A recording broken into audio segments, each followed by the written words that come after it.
Black holes are the giant pools of gravity. They are the objects in the universe which can answer a vast number of questions in cosmology and physics. But they follow this unpleasant policy of heating, stretching, and sucking everything that crosses their path. The fundamental force of nature, gravitational force, is at its peak. It attracts things toward the center, and submerges them into the darkness of black hole. Not even tiny particles can escape from these gravity giants. It is the place in the universe where the laws of physics get twisted. The reason behind this massive force is the dense packing of matter inside the black hole, which increases the mass and powers up the black hole. But how does a dying star produce a black hole? How does time and space work around these holes? Is there actually a hole in the universe? Why crossing the event horizon is our first priority, to observe a black hole. What happens if a black hole runs out of things to eat? If scientists cannot see them, how do they observe and study them? And a lot more we are going to discuss in the Infinite Knowledge Show. But before we start, make sure you hit that subscribe button, and turn that notification bell on. Because the more we share, the better the world becomes. Let's come back to the topic. Black holes aren't really a hole in the universe. We see a dark area, in the absence of photons, or when there is no energy source to emit light particles. Inside a black hole the gravitational force traps even a particle of light. And that is why it appears dark. The term hole is used because, whenever things swallowed inside these magnanimous gravity regions, they do not come out. So it is like a box, with an infinite amount of space in it. Because at its bottom, it stores matter in a minuscule compressed form. But this raises the second question: if nothing comes out of black hole, not even light, how do scientists see them? The answer is scientists do this process, mostly by observing the effect produced by the black holes. When these massive black holes walk through interstellar material they leave traces behind. While walking through the matter, the black hole pulls the things around it. This process is known as accretion, and it acts as the first proof to detect a black hole. The accretion phenomenon makes an accretion disk around a black hole. The other methods and instruments used to observe black holes include X-ray telescopes, and observing other types of radiation coming out of them. Now, if we think that we have found a black hole, and designed a spaceship that can take us to it, then what will we find out? We will find the point, the boundary, from where no one can return, the event horizon. But why is it called the final boundary, or the point of no return? We call it that because the things that give existence to matter like mass, electric charge, angular momentum, and other phenomena of nature cannot be observed after it. This is known as the stationary or static limit.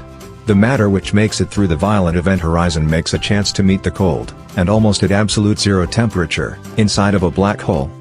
Yes, black holes are very cold. The bigger the black hole, the more matter it has in its core, the colder it gets. Because the radiation and matter they pull just get swallowed inside. Outside the event horizon, the particle can move freely in all the directions. But once trapped in the event horizon, no matter in which direction the particle is moving previously, it will only fall into the center of the black hole. The event horizon is not only dense, but it is a very hot and violent place. Matter and debris from all around the space keep colliding with each other inside the horizon, and make it a battle zone. This hot atmosphere around the black hole almost destroys the matter. The shape of the event horizon depends upon whether a black hole is rotating or not. If the black hole is not rotating, the event horizon is in the shape of a sphere. But if a black hole is rotating, it divides the event horizon into inner and outer zones. Now what matter is, how to pass spaghettification. In spaghettification the matter is stretched and horizontally compressed. And at the end of this, lies the singularity. Singularity is minuscule point with almost infinite density. But how does all of this happen? How a black hole is formed? Can any busting star turn itself into a black hole? The very simple way to answer this question is to look at the mass of the star. A star 3 times the size of the Sun, and greater, has the potential to turn itself into a black hole. When this star or any star dies in the universe, the core of the star starts making heavy metals inside it. With the formation of iron in the process of constructing heavy metals, the force of gravity takes over, and the core of the dying star collapses in itself, and it loses the outer layer. Due to huge mass, the force of gravity becomes prominent, and takes over all other forces. Under massive gravitational force, the core of the star gets reduced to the size of New York City.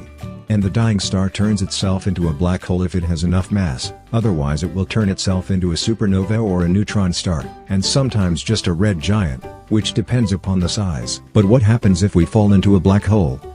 The first thing to understand here is that there will be no bigger changes in the laws of physics until we touch the event horizon.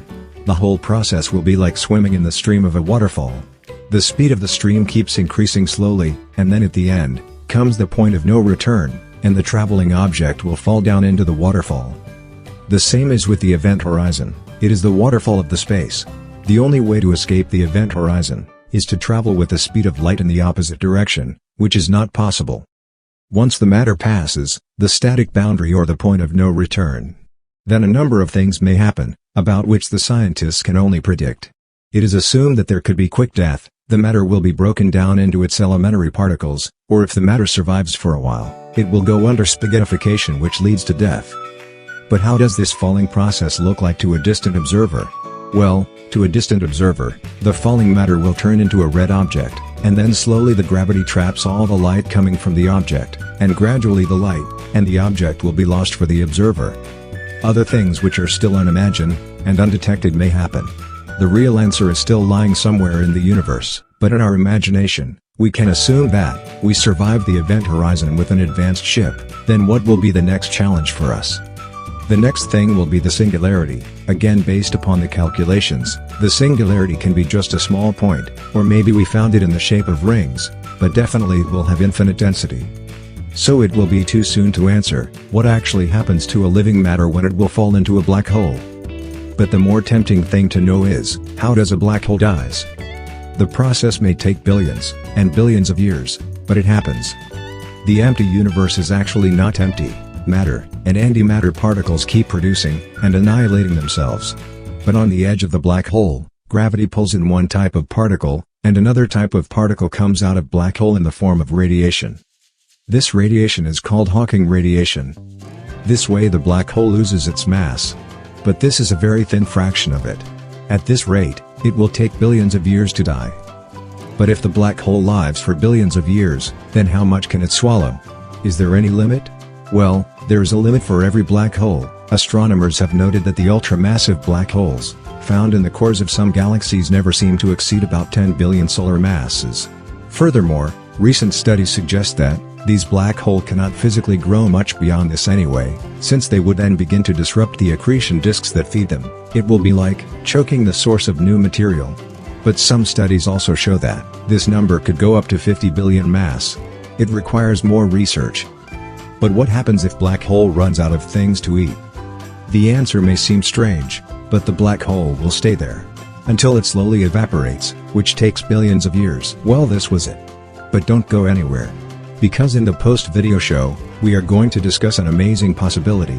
But before we start, make sure you subscribe, and if you like this video, share it with your friends. Have you ever wondered, what happens if we replace our sun with a same-size black hole? Well, the answer is, a black hole equal to the size of the sun has a very small radius. The interesting thing is that there will be no change in our solar system. Our planet Earth will not collapse under the gravity of the black hole. But all the planets of the solar system will lose their only source of light. It may not sound bad for the other planets, but for a living planet like Earth, sunlight is the only way to survive. All the living organisms who are based upon the process of photosynthesis will die. The temperature of the Earth will go beyond freezing point. The atmosphere will be cloudy, and there will be acid rain. Means to say, it better to observe the black hole from a distance until we know completely about them. Yes, they are a fascinating creation of the universe, but they are still out of our reach. It may take few more decades to solve the mystery of these gravity giants. See you in the next video.